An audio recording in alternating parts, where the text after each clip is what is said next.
Başqasından tapanmamışam, nə oldu sənə yıxmışam. Bir dənə qardaşım sən gör neynirsən də vəziyyət poxdur. Allah haqqı bir dənə pul tapım çatdıracam da sənə. Allah haqqı deyirəm, mən tapacam da heç oğlansan.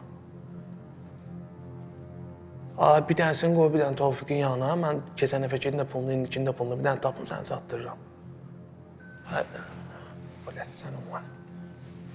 Hələ də getməmisiniz.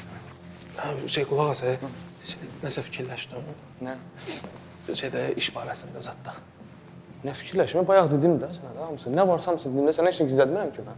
Brat, Allah'ın da olsun, yəni vəziyyətim pisdir. Oradan gəlmişəm, heç nə eləyəmirəm də. Quran haqqı düzəlmişəm də, əvvəlki adam da öləm. Bir dənə mənə nəsə kömək eləyələ, işdən zaddan. Mən məşğulluq idarəsində işləmirəm, sənə kömək eləyim. Baxma da sənin də ətrafın zadın var, tanışdığın var, qalmışam ortalıqda. Ətrafın tanışın işə nə dəxli var? Neyniyəcəm? İş ol, sən iş düzəldəcəksən. Bir dənə kiməsə ağız aç da, Quran haqqı nə iş olsa işləyəcəm. Nə, bu keçən dəfə ağız açdın da, yarıtdın.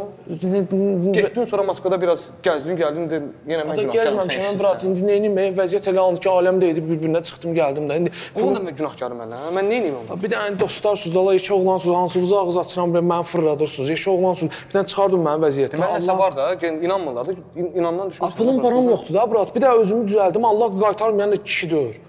Bir dənə məni çıxardım vəziyyətdən. Heç qaytarmaq da lazımdır, bax götür, halal xoşun, heç abratını da istəmirəm. Ala, 65 götür. Götür də, nə baxırsan, O qədər pul var orada, mən Allah, yaxşı, bunu da götür, heç nə istəmirəm, abratını da istəmirəm, götür qalsın səndə. Sən Onsa qaytaran zaten döyürsən. Maşında da gözün var, hə? Bu maşını sürsən, o qədər pul var ki, cahilsən. Maaşlardır. Ay, bulə, necə danışsalarsınız, ha? Mənə yol ustarsa düşürdə bilərsən. Yaxşı, düşürdə. Telefon da yaddan çıxdı ya, deyirəm, çox bəd ayağım var sənin, otur gəl. Sən quş beyinsən, mən neyniyim sənin üçün? Otur az danış. Açıqdır?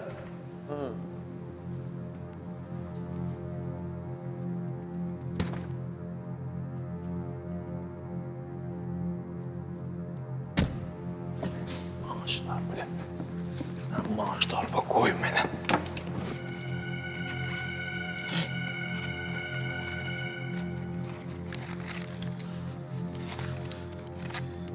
Fızqır benim maaşlarım. Tut.